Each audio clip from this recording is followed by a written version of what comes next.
자, 국민의힘 얘기 좀 해보겠습니다. 국민의힘 전당대회 얼마 남지 않았죠. 한동훈 전 비대위원장이 보폭을 아주 넓히고 있습니다. 최근에 당 관계자들을 잇따라 만나고 있는데 이때요, 여당 대표의 최대 숙제일 수밖에 없는 당정 관계에 대한 언급도 한 걸로 확인이 됐습니다. 오늘도 제가 직접 취재했습니다. 네, 이런 내용을 얘기했다고 합니다.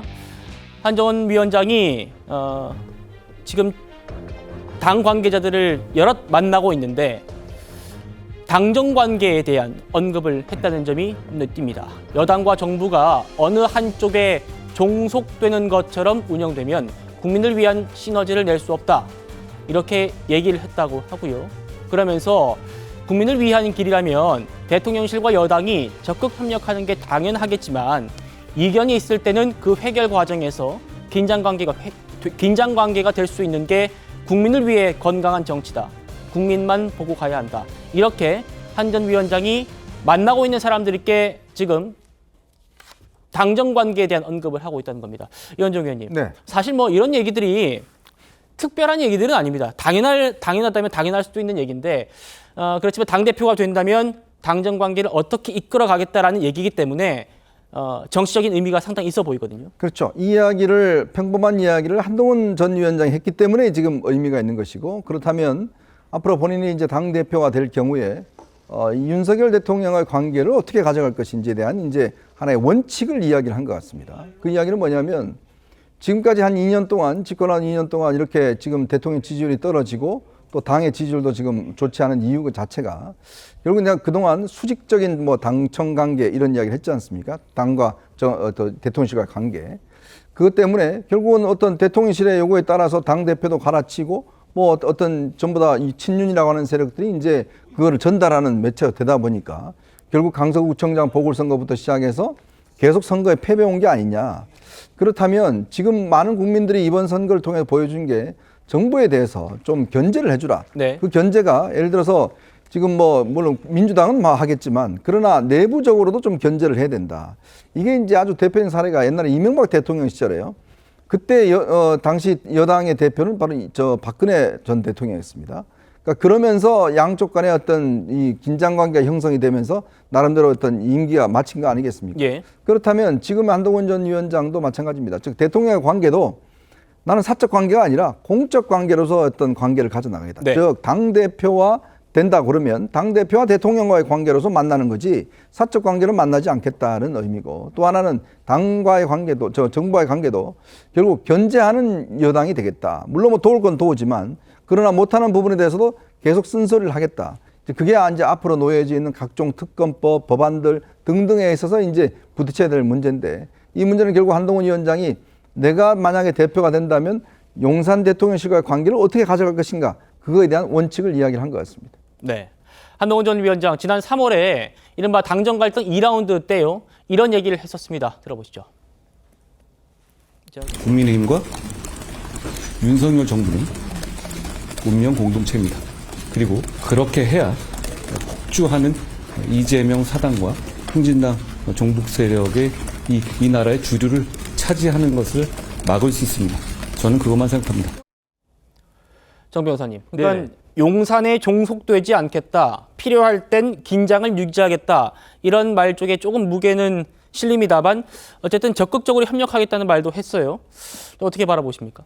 아니, 여당이 대통령실하고 협력하지 않으면 야당이 협력을 하겠습니까? 네. 이거는 기본적으로 아주 교과서적인 뭐 상식 중에도 그렇죠. 상식 그런 이야기인데, 이러한 것들이 나올 정도로 지금 여당과 대통령실의 상황은 굉장히 비상식적인 상황이다. 전 오히려 그렇게 보여지고 있고요. 그다음에 어찌됐든지 간에 지금 계속 그 이야기 나오는 지금 조문이 뭡니까? 헌법 84조잖아요. 헌법 84조가 이렇게 문제가 되고 있다는 것 자체가 우리나라 상황 자체도 굉장히 비상식적인 상황이 아닌가. 그런데 이 상황을 타개할 그 가장 중요한 사람들이 누구겠습니까? 제가 봤을 때 1번은 대통령이고요. 2번은 여당 대표 아니겠습니까? 그다음 뭐 3번 뭐 국무총리나 그런 사람들일 거고.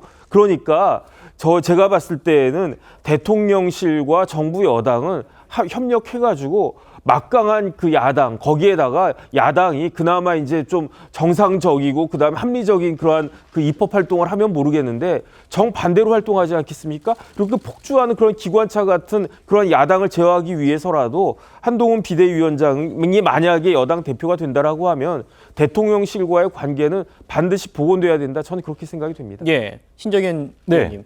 이런 얘기가 있습니다. 지금 한동훈 전 위원장이 최근에 이재명 대표 사법 리스크를 앞장서서 지금 공격을 하고 있고요. 사흘 연속으로 공격했었고 또 헌법 84조 논란, 정 변호사님 말씀하신 것처럼 헌법 84조 논란을 본인이 이끌면서 지금 나서고 있는데 이게 윤석열 대통령을 보호할 그런 논리를 구축하고 있는 거 아니냐. 그러니까 지금은 사이가 썩 좋지는 않지만 이재명 대표의 사법 리스크를 계기로 대통령실과 좀 보조를 맞춰가려는 그런 시도 아닌가라는 얘기가 있는데 밖에서 보시기엔 좀 어떻습니까? 제가 봤을 때는 이제 먼저 윤석열 대통령과의 관계 이전에 좀 이걸 짚고 넘어가고 싶은 게 재미난 효과가 있습니다. 코끼리는 생각하지 마라는 아주 중요한 또 우리 격언이 있습니다. 그 속에서 나오는 이야기들이 바로 이런 거예요. 이재명 대표가 대통령이 되었을 때 본인의 사법 리스크를 막을 수 있는 가장 강력한 방탄을 입게 될 것이다라는 것에 대한 국민들에게 자각을 심겨주는 것이고요. 그 이후에 어떤 일이 벌어질 건지 국민들에게 알려주는 것이죠. 가령 사면권이라는 걸 가지고서 지금 감옥에서 현재 버티고 있는 본인의 측근이라고 하는 사람들에게 사면권을 행사할 수도 있는 것입니다. 그랬을 때 이 우리 사회가 정의라고 할 수 있는 것이 한순간에 다 무너질 수 있는 것이 아니냐라는 것으로 계속해서 이거를 생각을 끌어오는 아마 그거에 목적을 두고 지금의 한동훈 전 대표가 위원장이 이걸 던진 것이 아닌가라는 생각이 들고요. 다만 저는 보호하려는 것이 아니라 여기에 전제로 깔려 있는 게 윤석열 정부가 5년을 임기를 채우지 못한 채 혹은 4년 그 전에 임기가 끝나버려서 먼저 대통령 선거가 치러졌을 때 상황을 전제로 해가지고 이 이야기를 흘린 것이 아니냐 저는 또 그런 생각도 들었습니다. 그 가장 큰 이유가 이런 거죠. 이제 이재명 대표가 사법 리스크로 인해서 5년을 임기 5년 동안에 감옥을 갈 수도 있는 상황이 벌어졌을 때 더 일찍 탄핵 혹은 뭐 다양한 방법의 어떤 하야되는 상황들을 전제로 했었을 때 윤석열 대통령도 위험하다. 그렇기 때문에 내가 대체자다라는 것을 돌려서 말하는 것이 아닌가 저는 또 그렇게 해석이 되더라고요. 그렇군요. 그렇게도 해석할 수 있겠네요. 이현정 의원님, 네. 오늘 국민의힘이 차기 그 국민의힘 전당대회 규칙을 오늘 확정을 사실상 했는데 단일 지도 체제, 그러니까 당 대표에게 권한을 몰아주는 단일 지도 체제를 유지하고 또 국민 여론조사도 30%든 20%든 반영하기로 했습니다. 이게 모든 상황들이 지금 어쨌든 뭐 한동훈을 좀 출마시키는 쪽으로 흘러가는 것 아니냐 이런 해석이 나오는데 어떻게 좀 분석하시나요?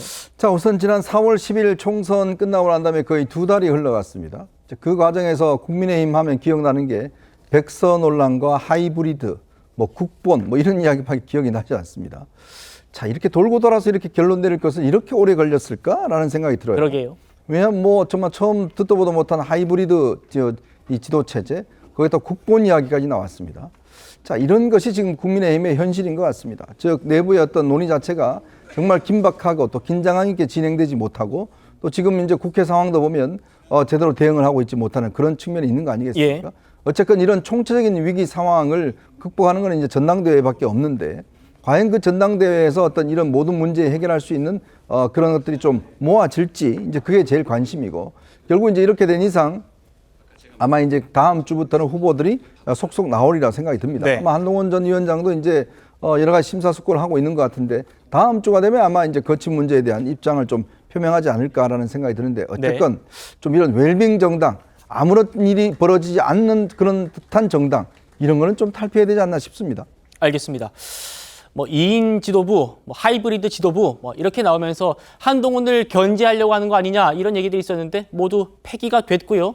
이제 다음 주 정도면 한동훈의 등판 여부도 결정될 것 같습니다.